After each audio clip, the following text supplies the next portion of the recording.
তো নমস্কার বন্ধুরা, সবাই কেমন আছেন? আশা করছি সবাই ভালো আছেন। আজকের একদম রান্নাঘর থেকে ভিডিওটা শুরু করলাম। তো দেখুন, আজকের এই যে রান্না করছি, কচু চিংড়ি মাছ দিয়ে রান্না করছি। সরু সরু করে কচুগুলোকে কেটে নিচ্ছি, এখানে আলু দিইনি। তো কচু দিয়ে চিংড়ি মাছটা রান্না করে নিয়েছি। সেই দিন যে বড় বড় ট্যাংরা মাছগুলো নিয়ে এসেছিলাম, আপনাদের সঙ্গে তো শেয়ার করেছি। সেই ট্যাংরা মাছ আলু আর কচু দিয়ে রান্না করব। আর এখানে দেখুন যুক্তি ফুলটা ভেজে নেবো।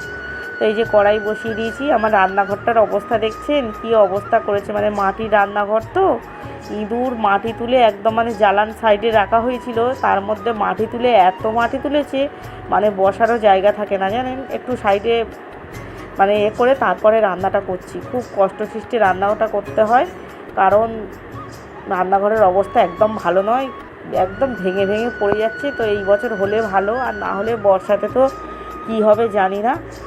তো এখন যেহেতু গ্যাস নিয়ে প্রচুর প্রবলেম চলছে, তো তার জন্য মানে দিনের বেলাটা যতটা চেষ্টা করি মানে বাইরের উনানে রান্না করে, এই যে কাঠটাও আমাদের কিনে রান্নাটা করতে হয় জানেন, তাও বাইরের উনানে করি। কাঠ কিনলেও এবারে গ্যাসটা তো পাওয়া যাচ্ছে না, যেহেতু এখন গ্যাসের সমস্যা প্রচুর হচ্ছে জানেন।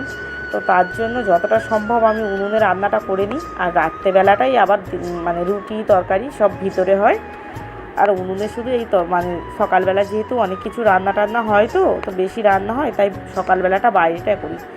দেখতে দেখতে ঝোলটাকে বসিয়ে দিলাম আপনাদের সঙ্গে কথা বলতে বলতে। তো দেখুন প্রায় ঝোলটাও আমার হয়ে এসছে। এইবারে আমি মাছগুলো দিয়ে একটু মাছগুলো সিদ্ধ করতে হবে, যেহেতু বড় বড় মাছ তো শক্ত মাছগুলো জানেন, একটু ভালো করে সময় ধরে সিদ্ধ করে নিতে হবে। তারপরে একটু জিরে বাটা দিয়ে এইবারে আমি নামিয়ে নেব। তো কচু আলু সব ঘেটে গেছে, ঝোলটাও আমার নামানো হয়ে গেছে। তো খুব বেশি রিচ করিনি এখানে। এবারে এই যে বাজারগুলোকে এবারে গুছিয়ে ফেলবো।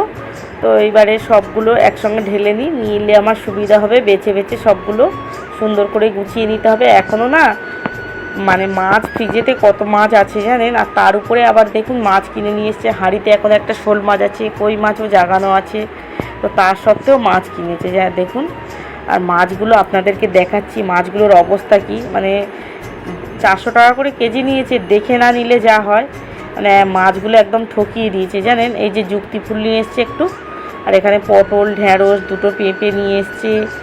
আর এগুলো সুন্দর করে গুছিয়ে নেবো, নিয়ে এবারে ফ্রিজে রেখে দিয়ে আসবো। সুন্দর করে ক্যারিতে করে রাখতে হবে, না হলে কি হয় বলুন তো, এমনি ফ্রিজে ঢেলে রাখলে কি হয়, গাগুলো শুকনো হয়ে যায় আর ভালো থাকে না জানেন, নষ্ট হয়ে যায় তাড়াতাড়ি। তার জন্য আমি ফ্রিজে খুব সুন্দর করে এই যে ক্যারি ব্যাগে করে ভরে রেখে দেবো। তো সবজিপাতি তো প্রায় আমার গুছানো হয়ে গেল। এবারে মাছগুলো কাটার পালা, রান্না বান্না সব তো হয়ে গেছে।